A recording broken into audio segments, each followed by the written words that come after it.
Hello, I am Tammy Marshall, and this was my very first novel, The Clearwater House. Today I'm going to share with you Chapter 3. I've already shared Chapters 1 and 2 and the prologue, so if you haven't yet listened to them, you can go back and do that. But if you're up to speed, then join me right now for Chapter 3 of The Clearwater House. The next day found Lillian driving west on Highway 275 in northeastern Nebraska. She stopped for gas in Norfolk, the proud hometown of a famous, yet deceased, late-night talk show host, according to a giant billboard on the edge of town.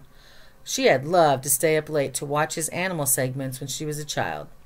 If she were already sleeping, her parents would awaken her so she could watch the animals from far-off places and then send her back to bed to dream about them. Lillian smiled fondly at the warm childhood memory stirring within her, already happy that she had come on this weekend excursion. The last leg of her trip was a short one of only 40-some miles, and she covered it quickly. Out here, she felt at home again. The cattle, horses, and open spaces reminded her of the small town by North Platte where she'd grown up. Her father had worked for the post office in North Platte, but he had preferred to live with his wife and daughter in an even smaller town a few miles away. He came from Philadelphia and had stumbled through Nebraska on a journey of self-discovery. Many young college graduates choose to backpack through Europe, but Lillian's father and a friend wanted to learn more about their own country. It was in that humble town of Clearwater where they stopped for a bite to eat at a family-owned cafe, and where they were served by the owner's daughter, the girl who would become Lillian's mother. The friend finished the trip alone, and her father became a Nebraskan, giving up his eldest son rights to a rather lucrative furniture business that had financed his half-completed college education and his backpacking trip. His family had been appalled and had only visited once when Lillian was 4 or 5. She didn't remember any of them and didn't really care to get to know them now. Her grandparents hadn't even bothered to come for their son's funeral, since he and his wife so inconveniently died during their yearly visit to the south of France.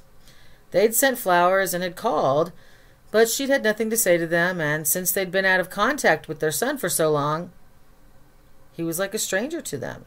So they hadn't known what to say to Lillian either.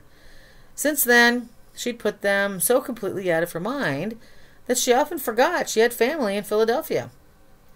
Lillian turned off the highway onto the town's small main street, wondering if the cafe where her parents had met still existed. She saw a bar and a few other businesses, but nothing that resembled a cafe. As she drove through town, she noticed that it was almost completely quiet. Glancing at her radio clock, she realized that the children were not quite out of school for the day.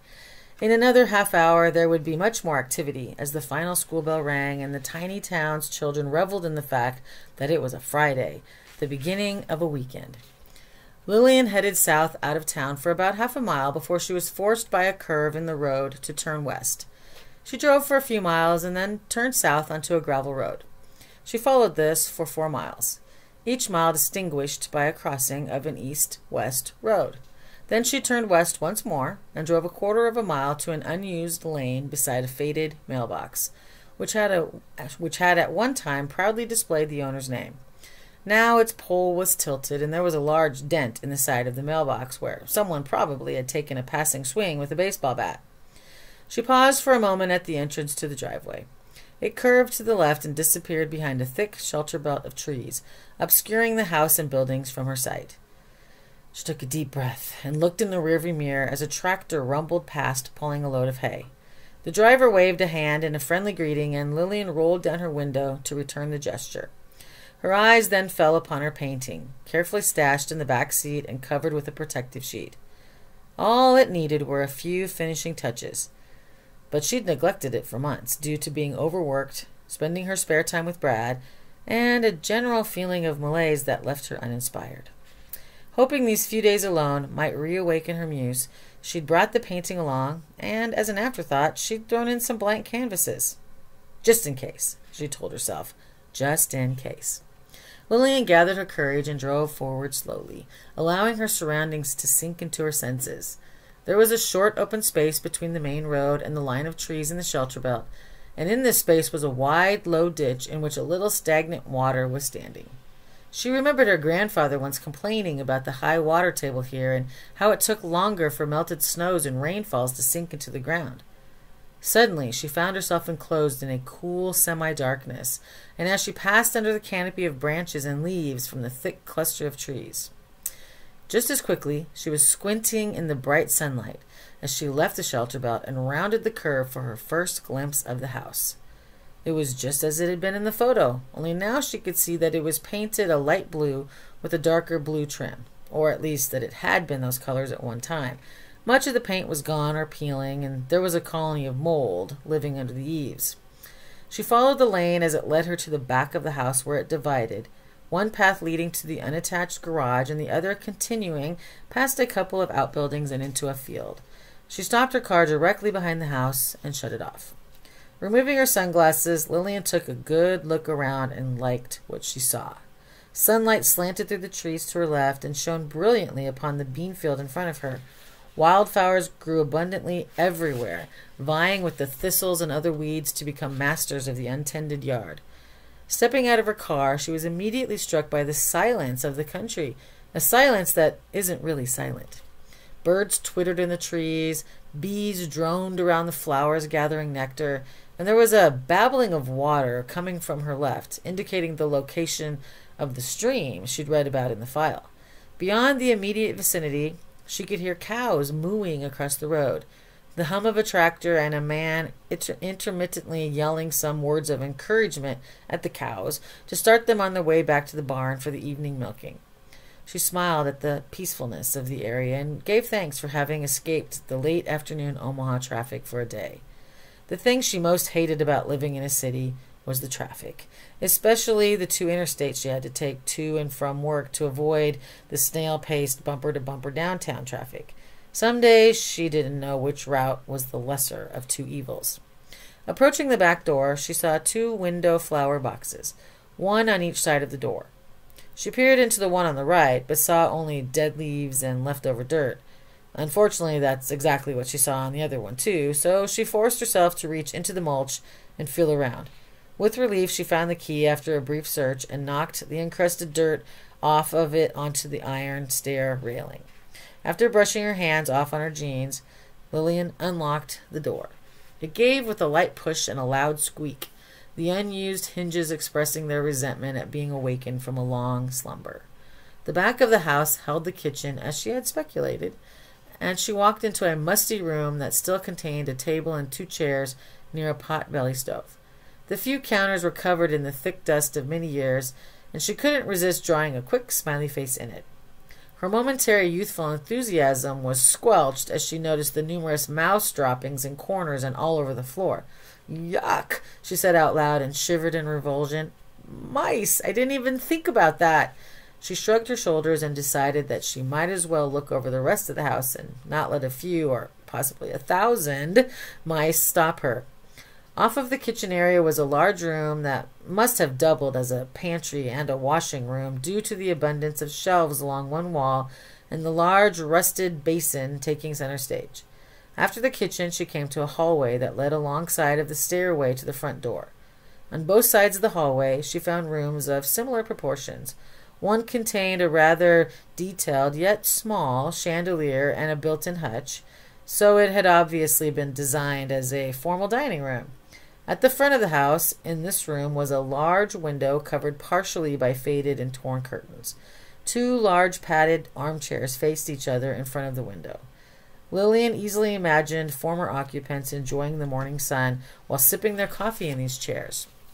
A crumbling yet intact and apparently usable fireplace stood against the side wall in the other room, and there were long windows on either side of it, as well as another front window the same size as the one in the dining area. A cracked mirror still hung above the mantel, and a large, well-used, braided rug covered much of the floor in front of the fireplace. No furniture remained in this room. Lillian proceeded up the stairs and was happy to find that, although creaky, they were still quite solid. The banister, however, was a bit shaky and would need to be repaired before much weight could be trusted against it.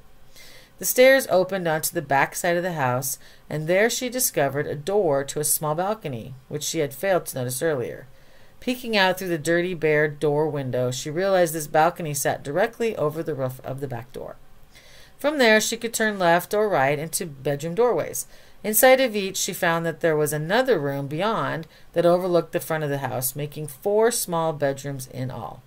None had closets, but in one still stood a large, beautiful antique armoire that appeared to be built into the wall and would explain why it had not been removed. The 2 front rooms were each connected to a small room, or rather a space, which contained the attic stairs. These were very steep and opened into one large room where a variety of broken and unwanted items had been left behind. She put a small amount of pressure on the boards and received a loud groan in response, so she decided to wait until she'd had things inspected and repaired before venturing any further. Peering outside, she could see that it was beginning to get dark. Soon she would have no light except for a flashlight in her car. She began to walk back through the house. In the southeast front bedroom, she was suddenly struck by an odd feeling. As she turned her gaze toward the front window, she experienced a brief flicker of what she later realized was the first of many revelations. However, at the moment, this feeling simply caused her to shake her head as if she were clearing away an undeveloped thought. With a slight frown on her face, she backed out of the bedroom and headed downstairs. As she walked down the steps, she again had a momentary flash into some realm where she saw the walls and stairs as they originally might have been, and where the peeling wallpaper and rickety banister appeared to be new and solid. She stopped in mid-stride and blinked. The image was gone. She chuckled, thinking her own overactive imagination was playing tricks on her eyes. Lillian hurried to the front door, turned the lock, and walked out onto the front porch. It seemed stable beneath her feet, and she smiled at the thought of a comfortable wicker chair and a porch swing hanging at one end. That's what she'd put out here if she decided to keep the place. Walking around the north side of the house, she spotted a raised portion of ground with a door in it, clearly a storm shelter. She looked at the foundation of the house to be sure. Probably due to the high water table, there was no basement under the house. However, the former occupants would have needed protection from tornadoes. Nebraska was well known for its powerful summer storms that often bred cyclones. She took a step toward the storm shelter, but decided to look it over another time. Going down into a small, dark, earthy place was not something she relished doing. As the sun began to set and the shade from the numerous trees deepened, Lillian returned to her car. She drove around the area looking at a small shed, a chicken coop, and a larger barn from the beam of her headlights. Then she headed for the road to return to a hotel she had seen in a different town. She wasn't prepared to sleep out here yet, but the house had captivated her. She'd be back in the morning. That was chapter 3 of The Clearwater House. This book and all my others are available as paperback or as ebooks on Amazon. Thank you for joining me today.